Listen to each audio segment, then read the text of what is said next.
L'aube apporte de nouvelles occasions de rencontrer la voix de Dieu.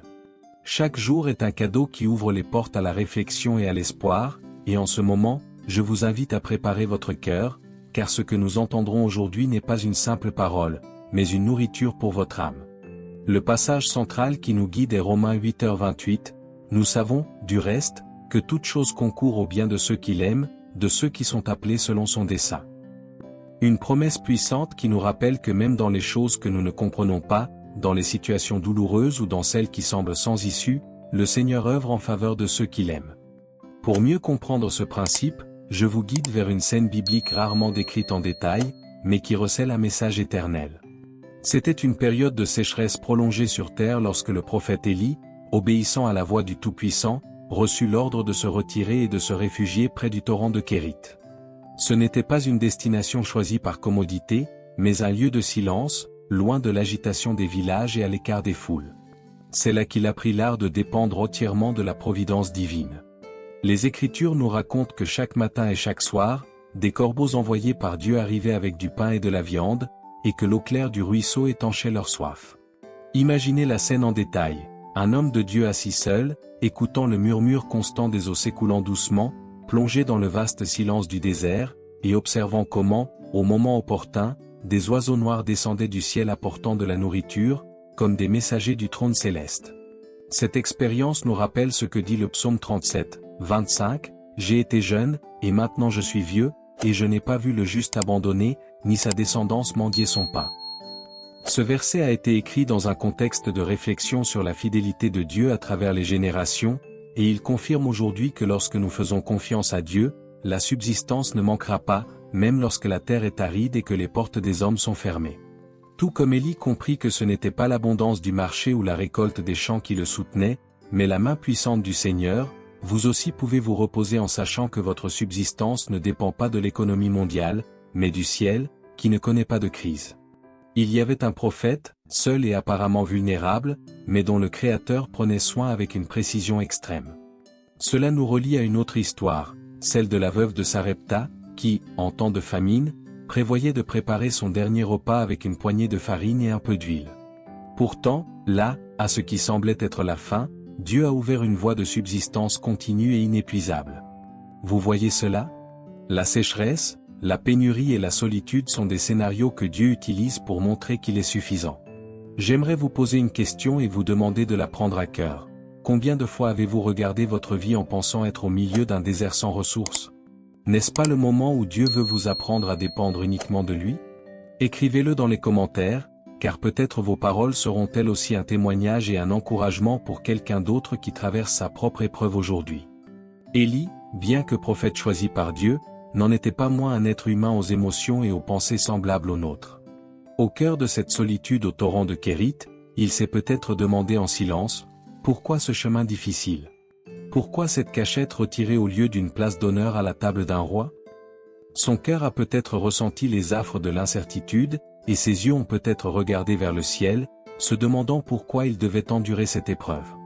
Mais c'est dans cette apparente contradiction, dans cette sécheresse, dans cette faim et cet isolement, qu'il a découvert un trésor caché, la certitude que le Seigneur ne l'abandonnerait jamais. Le rocher qui semblait lui barrer la route est devenu le fondement sur lequel il a bâti une foi plus profonde, une source cachée qui a jailli en lui, le préparant à de plus grands combats à venir. Cette expérience préfigurait le jour sur le mont Carmel, où, face à des centaines de prophètes de Baal et d'Astarté, Élie devrait élever la voix et implorer le vrai Dieu. D'où viendrait le courage de persévérer face à tant d'opposition? De l'entraînement en solitude, de la nourriture secrète reçue à Kérit, de la confiance cultivée en secret. Il en va de même pour vous, ce qui aujourd'hui vous semble un fardeau insupportable ou un confinement sans espoir forge en vous la force dont vous aurez besoin demain. La parole nous rappelle dans Ésaïe 41, 10, « N'aie pas peur, car je suis avec toi, ne sois pas effrayé, car je suis ton Dieu. Je te fortifierai, je t'aiderai, je te soutiendrai de ma droite pleine de justice. » Ce verset fut donné à un peuple las et inquiet de son avenir, mais le Seigneur lui assura qu'il serait lui-même sa force. Il en fut de même pour Élie. Bien que seul face à la sécheresse, il découvrit que la présence de Dieu était un compagnon suffisant. De même, lorsque vous traversez des épreuves et des questions sans réponse, souvenez-vous que cette difficulté n'est pas une fin, mais plutôt un atelier où Dieu fortifie votre foi pour de plus grands défis. Considérez une autre scène peu connue, lorsque le roi Ézéchia tomba gravement malade et apprit que son temps était révolu. La Bible dit qu'il tourna le visage vers le mur et pleura amèrement devant Dieu. Ce moment de désespoir devint une source de foi, car le Seigneur entendit sa prière et lui accorda 15 années de vie supplémentaires. N'est-ce pas la même chose qu'Élie vécut au torrent? Ce qui semblait condamné et définitif s'est transformé en une occasion de découvrir la fidélité du Tout-Puissant.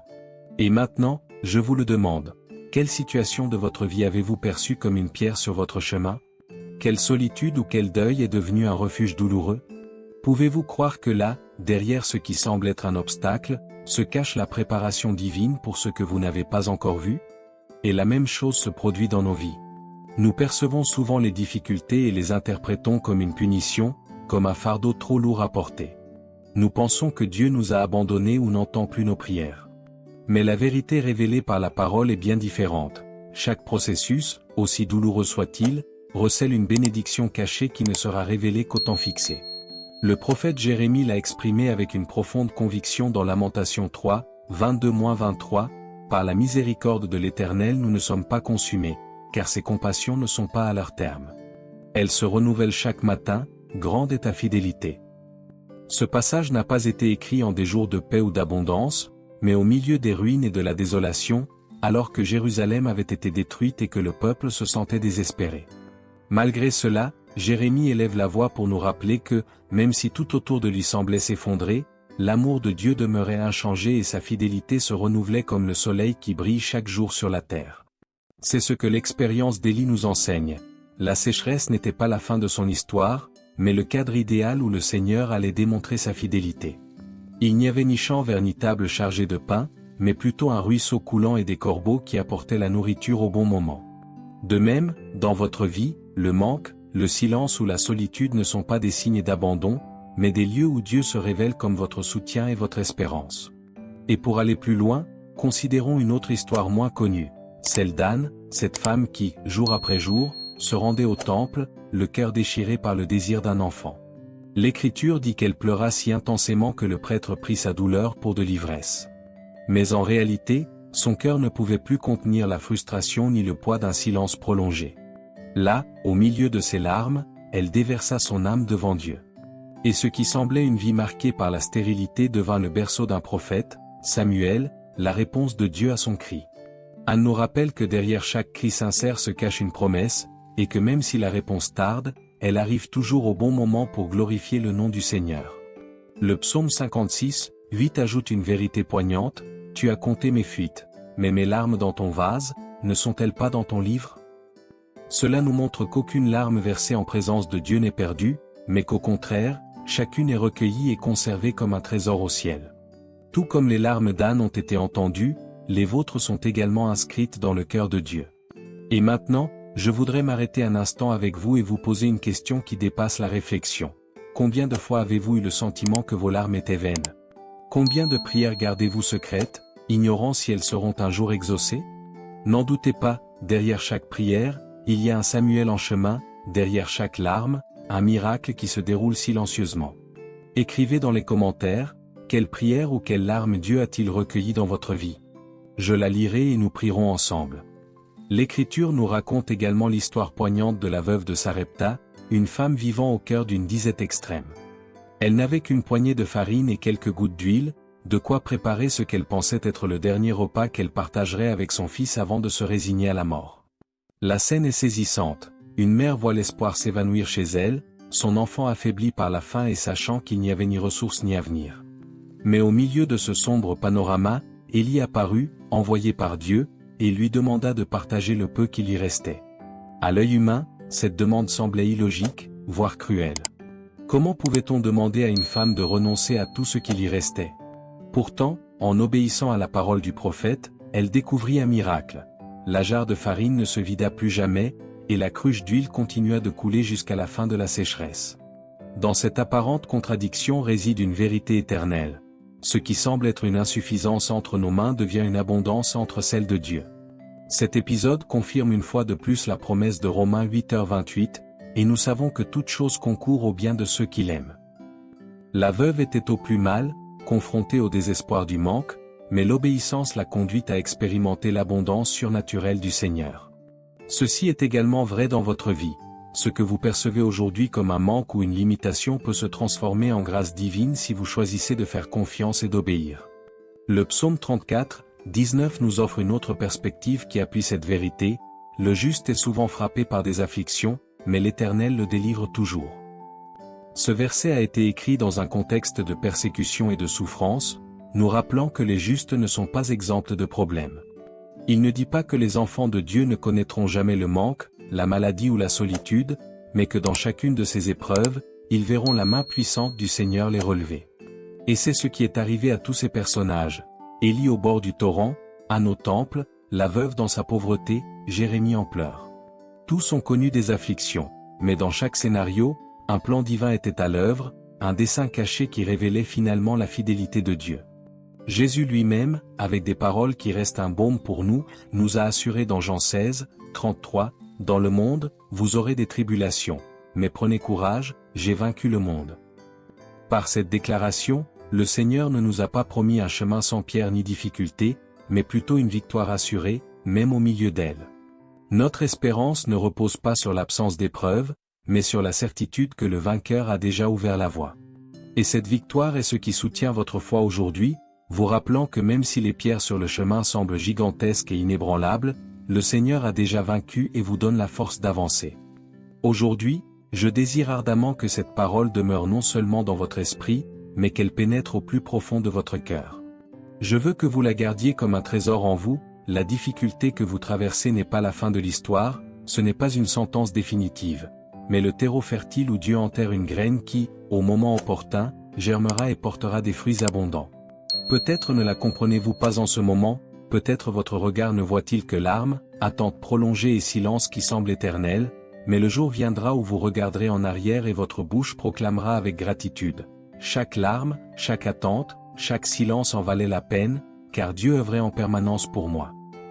Tout comme le semeur a confiance que la graine en terre n'est pas morte, mais en cours de maturation, de même vous devez croire que vos épreuves d'aujourd'hui produisent une récolte future. Jésus lui-même nous a parlé de ce principe dans Jean 12h24, « En vérité, je vous le dis, si le grain de blé tombé en terre ne meurt, il reste seul.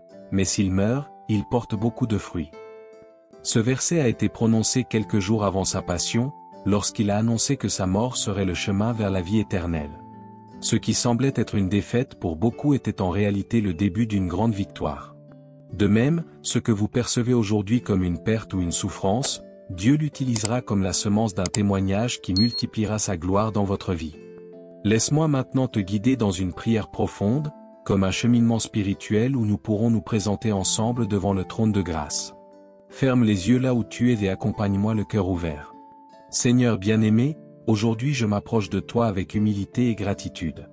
Merci pour la vie, pour l'air que je respire, pour les bienfaits que je ne perçois souvent pas, mais qui me soutiennent jour après jour.